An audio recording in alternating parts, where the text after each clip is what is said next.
الرحيم الحمد لله رب العالمين والصلاة والسلام على سيدنا ونبينا محمد وعلى آله الطيبين الطاهرين.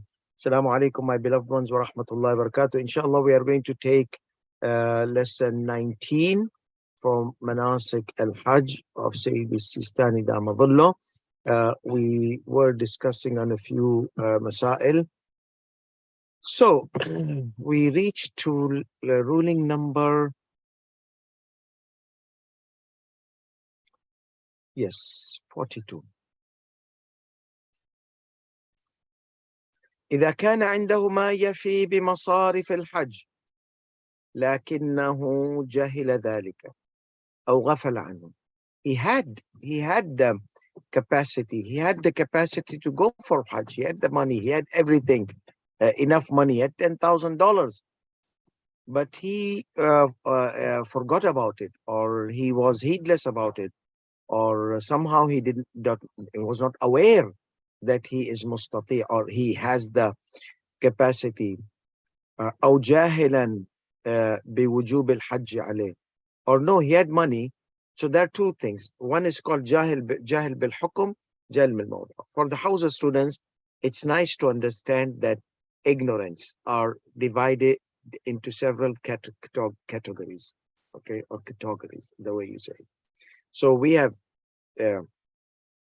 jahil, we can divide it into jahil bil-hukum and jahil bil-mawdu'. Those who have taken ilm al-usul, they know that jahil could be jahil bil-hukum, jahil bil-mawdu'. What is that jahil bil-hukum and jahil bil-mawdu'? Jahil bil-hukum, ignoring the ruling, or unaware about the ruling. So somebody has the money, but he does not know the Hajj is wajib, obligatory upon him or her. So he knows that Hajj, the money is there. But what does he not know? He does not know the hukum. So he has the subject, he has the mawdu', he has the condition, he has $10,000, but he doesn't know that the Hajj is obligatory. Hukum, he doesn't know.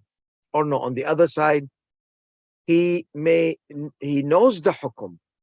He knows the hukum, but he does not know whether he has the amount which could take him for Hajj. He used to think maybe the Hajj is like about $20,000. He doesn't know that the Hajj is, for example, in our theme, we said we considered, or we hypothesized that the Hajj is $10,000. And that's why, based on that $10,000, we are just doing our examples, which may be the rate of the Hajj in many of the Western countries, $10,000. So it could be less, it could be more, but I've just kept an hypothesis that let's consider, let's think that Hajj is $10,000 from the lesson 1 till now. So, so the second scenario is he knows Hajj is wajib, but he's unaware that he has $10,000. He thinks that people Hajj might be $20,000. So he's unaware about the mawdu'. So one instance, a person could be unaware about the hukum.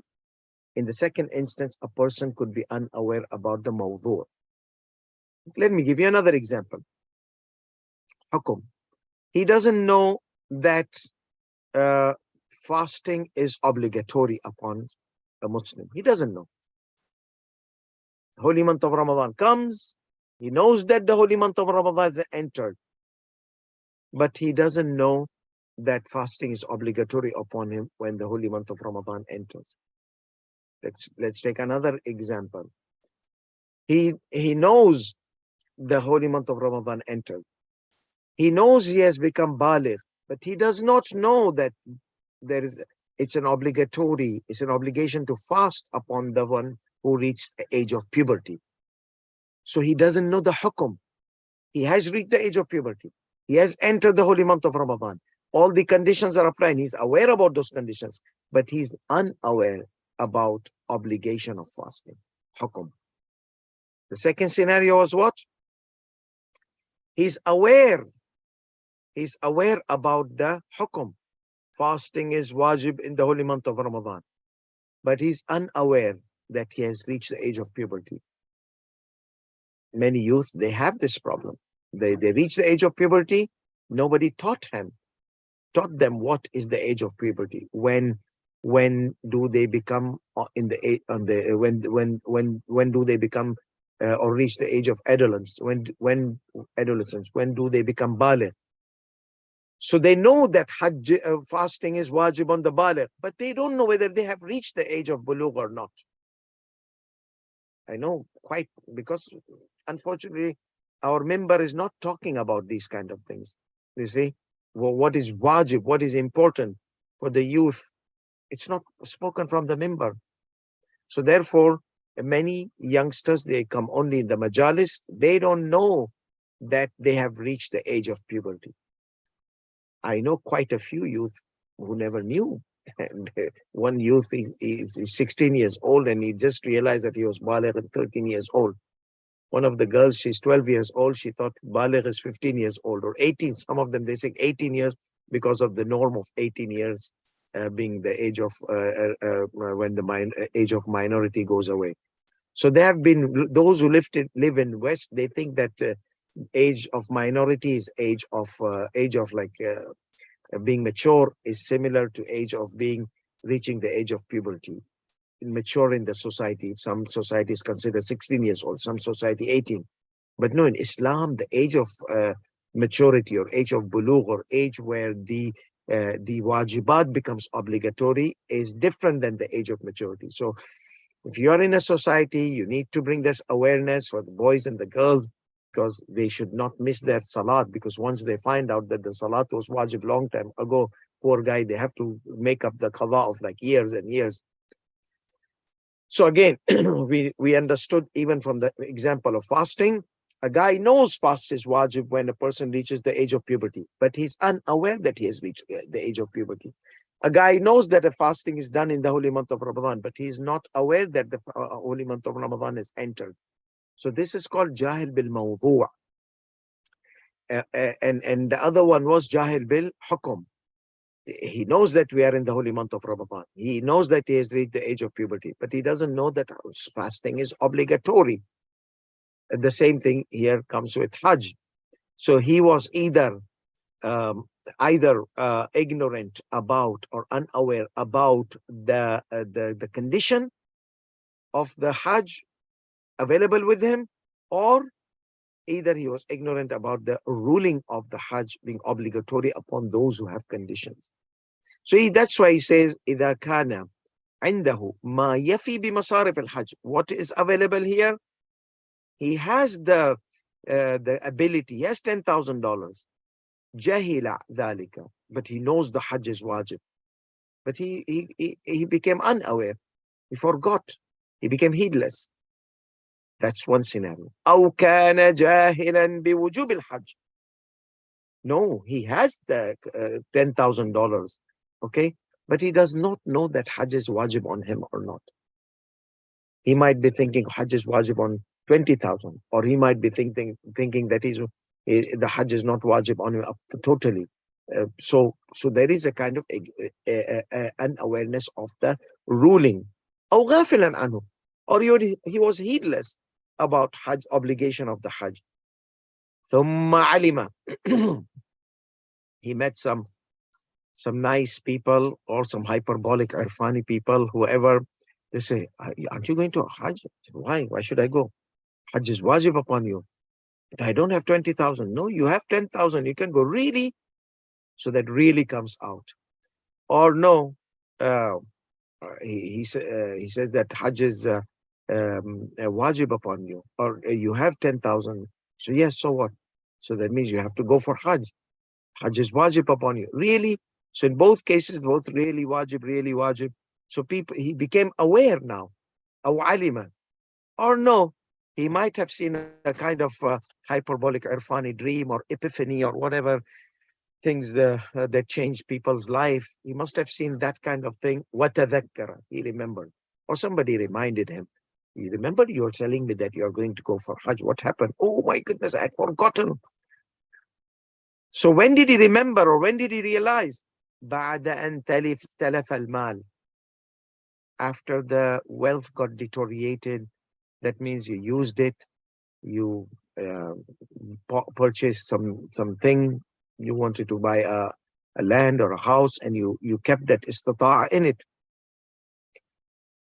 or you got married, or you did anything you needed that money for. وزالت الاستطاعة. So the ability has gone, the money has gone, the capacity has gone, or it might have gone due to other circumstances, sickness or whatever. Now let's see what is the ruling. So here, person was mustati', but either he was unaware of the ruling or unaware of the condition. Then he realized about the ruling or about the condition. But when? It was too late, when the capacity of Hajj was gone. So here we have two scenarios. Again, remember I said several divisions of ignorance or unawareness is there. Here we have another division of unawareness, which I spoke previously, and there was a mixture about qasir and muqassir. So like unintentional ignorance and intentional ignorance. So those who want the terminology in Arabic, qasir is what? Unintentional. Muqassir, intentional. And I explained what is the difference between qasir and muqassir. I'm not going to repeat it here. Muqassir was the one who doubts but does not question. Or so you have to question, okay? And he has somebody to ask. So doubt, question, availability of somebody whom you can ask. Three things. One of these three things are missing, you are an intentional ignorance. You doubt, but there is no one to ask. So you want to ask question, but there's no one to ask. Or no, you have someone to ask, and you are, but you are not doubting. There's the question did not come in your mind. So this is the qasir and muqassir. So qasir is unintentional ignorance. Muqassir is intentional ignorance. So وزالت استطاعة فإن كان معذورا في جهله أو غفلته. He was excused in his unawareness or in his heedlessness. He was ma'dhur. He became preoccupied with sickness of his beloved ones, and he became preoccupied with a lot of things happening, problems here and there, and it went out of the mind. And it happens a lot to many people, that they just forget because of so many things coming in their life. So those are excused. Or no, somebody out of negligence, he forgot, or he used his money out of negligence, heedlessness, without any, somebody reminded him, oh, remember, oh no, inshallah, later on I'll think about it. What think about later on? Don't talk to me now. Somebody was reminding you, but you just shut the door on his face. So that is not unintentional or excused unawareness. No, you are not excused in that, because you're almost going to be reminded or remember, and awareness was almost going to come there, and you shut the door. So he says, فَإِنْ كَانَ مَعْذُورًا فِي جَهْلِهِ, if he was excused in his unawareness or in his heedless, that means circumstances popped up, encountered his life. بأن لم يكن ذلك ناشئا عن تقصيره, it was not out of his negligence, his shortcoming. لم يستقر عليه الحاج, so Hajj will not be fixed on him. That means he is not obligated to go next year by earning, by begging, by borrowing, by whatever. Okay, halal means obviously not stealing. So لم يستقر عليه الحاج. وإلا, otherwise, if he was not excused, if he was muqassir in his ignorance, okay, he did not ask, he did not question, he had the istita'a, doubt came, Hajj may be wajib upon me. Go and ask and confirm. He had 10,000. I don't know, it's 10,000, 20,000. I heard that Hajj becomes wajib. Go and ask, confirm. You did not ask. So this is your negligence. You doubted. You had money, but you're doubting in the obligation. You should have asked. Why didn't you ask? Okay. Or somebody tried to tell you, but you shut the door on his face. So whatever reasons, if you were not excused, then the Hajj will be obligated upon you. And فالظاهر استقرار وجوبه عليه إذا كان واجدا للشرائط لسائر الشرائط حين وجوده. So here the condition we were discussing in this mas'ala was not sickness, not other thing. The money إذا كان عنده يفي بمصاريف الحج, the expenses that could cover the Hajj, we are discussing about that. So next year, if you don't have that money, but you have other what they say, conditions of obligation, you had health, you had no commitments, you had nothing, you have to go for Hajj.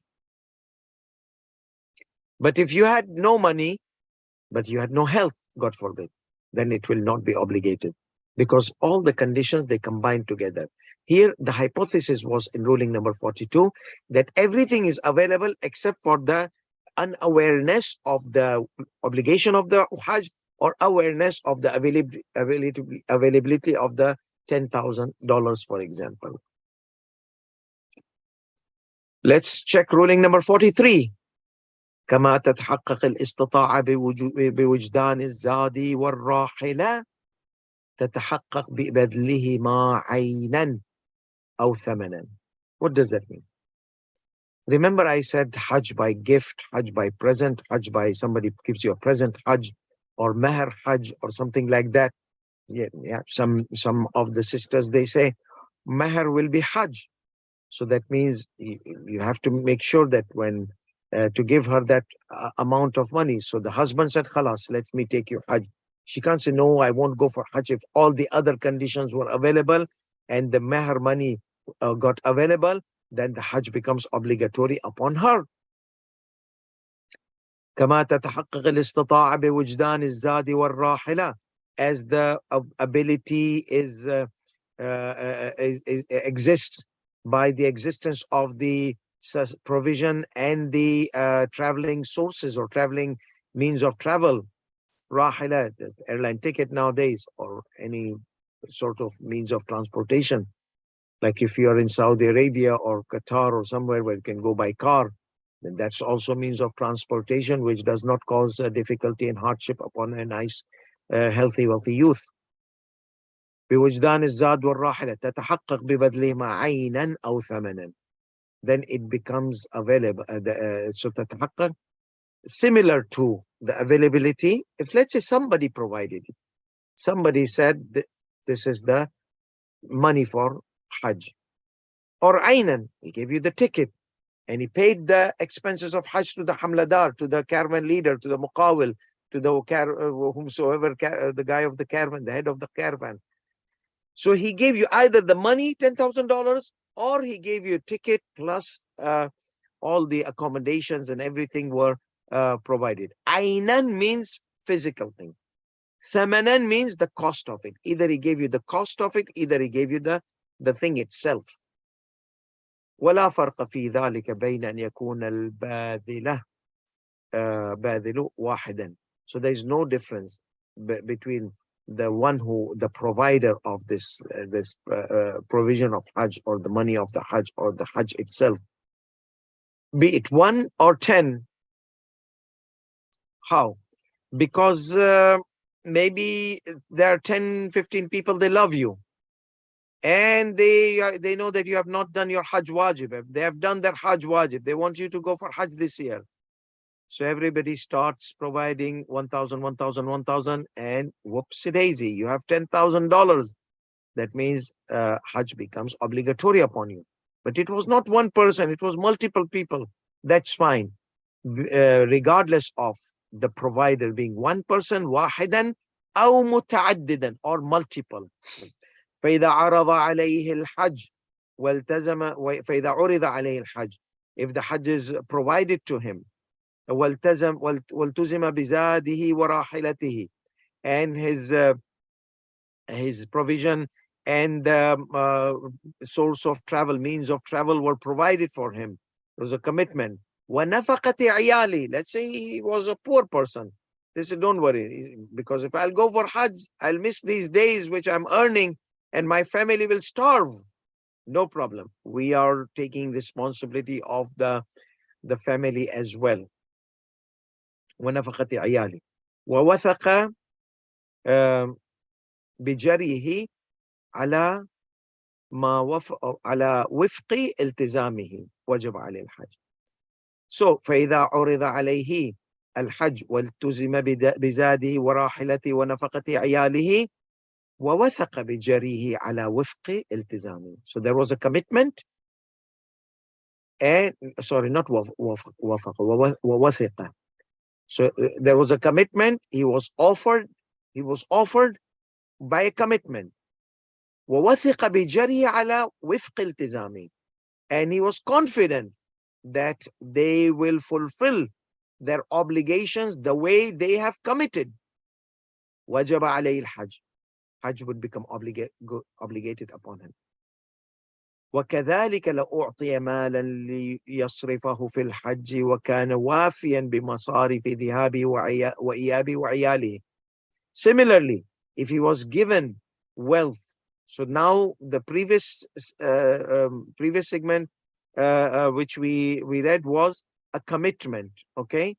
فإذا عرض عليه, somebody offered, so that was an offer, that was a pledge, commitment. وَالْتُزِمَ بِهِ, and we said, we are going to give you. We are not like Muslim ibn Aqil, people who betrayed Muslim Aqil, they gave a commitment and they betrayed. No, we are going to give you, we are going to fulfill. So, and he was confident that they are going to fulfill their obligation, then he has to go. Here, the same thing, but what's the difference? Here he has been given, take this money, take this money, take this ticket, so that was commitment. Now here it is something given to him. وكذلك, similarly, لو أعطي مالا ليصرفه في الحج, he's given now, that was commitment, now they gave him. وكان وافيا, and it was going to cover the expenses of Hajj, going, returning, and the expenses of the family in the absence while he will not be working. سواء كان على وجه الإباحة أو التمليك. What does that mean? إباحة أو التمليك. They said, if you want to go, okay, then this money we are providing you, okay, but that's a condition that you don't own this money. You don't own this money. We are providing you with the condition that you go for Hajj. So this person, the money for him is mubah. You take it. If you leave it, then it's not yours. If you take it, it's yours. So that's how the scenario of condition comes. If you don't want to go to Hajj, it's not yours. So they said, this money is here. If you want to go for Hajj, it's yours. If you don't want to go for Hajj, it's not yours. So they provided. They did not say you are the owner, because this is, remember, al-milki al-mutazalzila, the shaking, the swinging ownership. So this was the swinging ownership. It's mubah. So, or they gave him a gift, and this was not a relative. So that is a swinging gift. They can take it back whenever they want. So they gave him the money, mubah, or they made him the owner of this money. نعم يجري في التمليك المتزلزل والإباحة غير اللازمة ما تقدم. In ruling number 29, remember we spoke about the gift, like most of our session was about the gift, that you can regain your gift back from the one whom you gave, or let's say you gave something to somebody and then after that you got mad and upset with them, the friendship got messed up, you say, hey, give me my money back, give me my gift back, give me this back, give me my keychain back, give me my Rolex back which I gave you. So unless if he was a relative, cuz you're my cousin, you don't get your Rolex back. Why? I heard that the gift is, the gift can be taken back, yeah, as long as it's not blood relative. So khalas, you lose it's mine. You cannot take it away from me. So he says that here, نعم يجري في التمليك المتزلزل والإباحة. So there is a kind of, he said, you are the owner of this, but there is a kind of a condition in it. So it's a milkiya mutazalzila. If you go for Hajj, it's yours. If you don't go for Hajj, it's not yours. So that you give it back to us. So they gave them the money, but they could get it back. Or ibaha, they provided it. But if you don't go, it's not your money. So that they told him it's your money. You became the owner, but conditional owner. Same like the gift scenario. Here, ibaha, you're not an owner. You can use this money for Hajj. If you don't go for Hajj, you can't use it. So in both cases, it's almost similar that the money could be taken back if you don't go for Hajj. So the same ruling applies. So let's say this tamlik, the possessor. Ibaha, we are not going to talk about it because ibaha, he provided, basically it's permissible amount. It's permissible for you to use it for Hajj, only Hajj. If you don't use it for Hajj, it's not permissible. So that is understood. But it becomes your ownership. Here we say there are two types of ownership: blood relative and not blood relative. If it was a blood relative, Hajj becomes wajib upon you. Go. They will not be able to take the money back. And if it was non-blood relative, the ruling was, if he had already used it, it cannot be taken back from the provider. If he has not used it, the guy who gave me back. You did not go for Hajj. I gave you a gift. Yes, you became the owner of the gift, but you did not go for Hajj. I wanted you to go for Hajj. Or even if there was no condition, he saw that he's not using it for Hajj or for anything, he can take it back. So the ruling of Milki al-Mutazalzila will be applied here. ولو كان في بعض نفقة الحج لو كان له بعض نفقة الحج فبذل له الباقي وجب عليه الحج. So this is the continuation of this ruling. Okay, you did not have entire. Somebody did not give you the entire money. They gave you partial. You had $5,000. They gave you other $5,000. So Hajj will become wajib. لو كان له بعض, if he had partial amount that could cover the expenses of Hajj, فبذل له الباقي, other part of the money was provided for him. وجب عليه الخروج أيضا, it will become obligatory upon him to go for Hajj. ولو بذل له نفقة الذهاب فقط, he gave him the money for just going there for Hajj, not coming back. He gave him half of the ticket. Okay. Or he gave him half of the camel, not half of the camel, for example. It's just like he gave you a camel which would die in the Hajj, a sick camel, or he gave you a car which could break when you're traveling from those countries where they come by car. They gave you a car that could break there, or he paid half of the rent of the car. That was the rent of the car that you have to give it to them there. Anyhow, half of the traveling expenses. ولم يكن عنده نفقة العود لم يجب, and he did not have the amount of return, then Hajj is not wajib, because if he says going, coming, and if he was earning and he would not earn in these 2 weeks, then he needs to have some kind of security, financial security for his family while he's absent. This ruling has been discussed in further in detail in ruling number 22, ala tafsilin, with details mentioned previously in ruling number 22.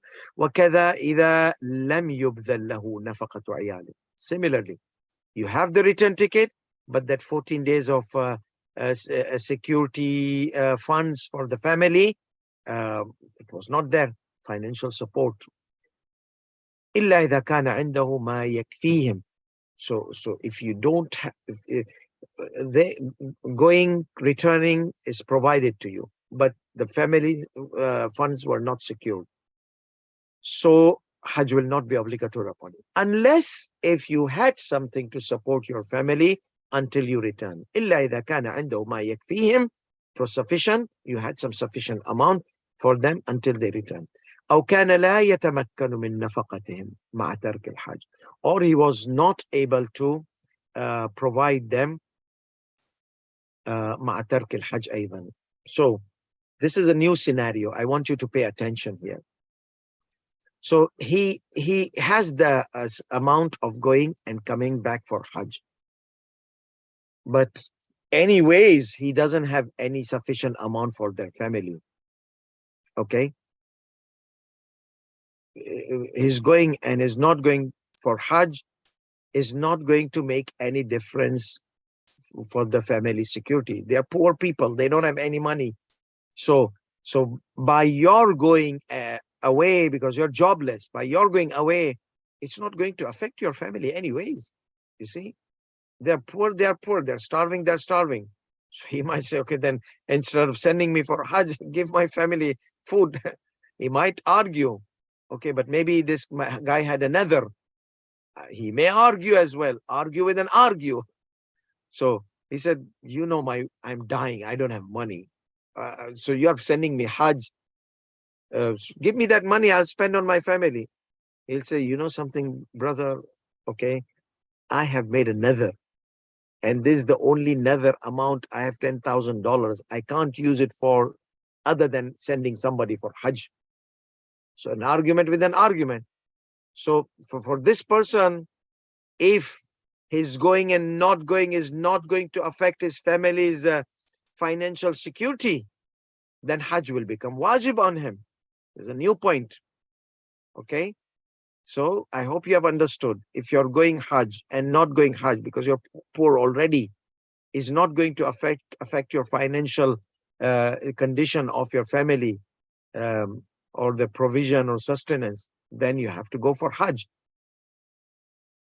أو كان. So وكذا إذا لم يبذل نفقة عيالي إلا إذا كان ما يكفيهم. So he said, I'm giving you the return ticket, but I can't take care of your family. So here he said that, okay, don't worry, I have some. That's the scenario number one. I have something, I'll keep it for my family. Okay. So then he has to go. Or no, he doesn't have anything. He never had anything. Their neighbors and here and there people are helping. So they're already in a level of poverty that he doesn't have a job. Then he has to go for Hajj. أيضا. Okay. أو كان لا يتمكن من نفقتهم مع ترك الحج أيضا. Even if he does not go for Hajj, he cannot fulfill the needs of the family. Then he has to go for Hajj. The third scenario, أو لم يكن يقع في الحرج مع تركهم بلا نفقة ولم يكونوا من واجبي النفقة عليه. That's also a new point. Okay, so then أو لم يكن يقع في الحرج. He will not going to be in a difficult condition or hardship if he leaves them without sustenance. So his leaving and his coming is similar. Okay. What is this third scenario is different than second scenario? In third scenario, he can work in those 14 days of Hajj if he's going to travel. 14, 10, our hypothesis was he's going to be absent for 14 days. So he can work. He can work in these days and provide his family if he does not go for Hajj. However, the ones who are these family members, they are not from those whom it's obligatory upon him to support. They were not from wajib in nafaqah. They're not from children. They're not from his wife or spouse, or if the lady is going for Hajj, it was not from her husband, or one of those parents where the nafaqah is obligatory upon them. No one is taking care of the father or the mother or both of them, then they are also someone who you are spending on them. If these 14 days, they will be in trouble and hardship. So the third scenario is لم يقع في حرج من تركهم. He is not going to be in a complicated situation or hardship, if he leaves them without nafaqah, because it is not wajib, it's not obligatory upon him to spend on them, okay, is not the main obligatory provider by the Sharia upon them, okay, and he's not going to be in difficulty and hardship if he leaves them, then he has to go for Hajj. So how can he be in difficulty and hardship? He's going to enjoy the 3 meals and the Hajj and whatever meals and travel and this. How can he be in haraj? Maybe there's a commitment, maybe there's a kind of agreement, and he would be in difficult and hardship if he does not provide these people. He might be in trouble. Certain, maybe there was a court agreement, you see. He might have caused them damage, so he has to pay their money. If he does not pay their money, he would be in difficulty and hardship. Yes, the agreement was that because of you, this family became poor, so now you have to, but it's not obligatory upon me. Yeah, but remember you did that kind of mistake or something like that. Now you have to spend on them at least for 1 month until they regain their job or something like that. Because of you, they lost job. So there is a kind of consequences which would happen upon him. Even if they don't get from him, it's not his obligation. But he would be in any scenario. Think of maybe the scenario I thought was not a good. You can think of any scenario which the provider might become in difficult condition, difficult situation, hardship situation, if he does not provide those whom it's not wajib to provide them. Okay, so these are the 3 scenarios where Hajj becomes wajib to go. Okay, in the 3rd scenario. First scenario, you have the ticket of going, not coming back, Hajj not wajib. You have the scenario that no, so first scenario is part of the money is available, part is not available. Hajj is not wajib unless if the other part is provided. Half of the ticket is there, other return ticket, it's not a return ticket. Hajj is not wajib. You have the ticket, but the family support is not there. Okay, to the wajib and nafaqah, to those whom you are obligated to provide them. So somebody says, okay, I will provide them, Hajj wajib on you, or I have some money, I can provide them, Hajj is wajib upon you. Or no, you are going to be in a difficult condition if you don't provide to them, and they were not from those whom you are obligated to support them. So in that 3rd case also, Hajj is going to be wajib, because you are not going to be in trouble for not providing them. But if you are going to be in trouble for not providing them, then Hajj will not be wajib upon you. So we stop here till ruling number 44. It is going to be discussing about the wasiyyat. So inshallah we meet tomorrow. آخر دعوانا الحمد لله رب العالمين وصلى الله على محمد وعلى آله الطيبين الطاهرين والسلام عليكم ورحمة الله وبركاته.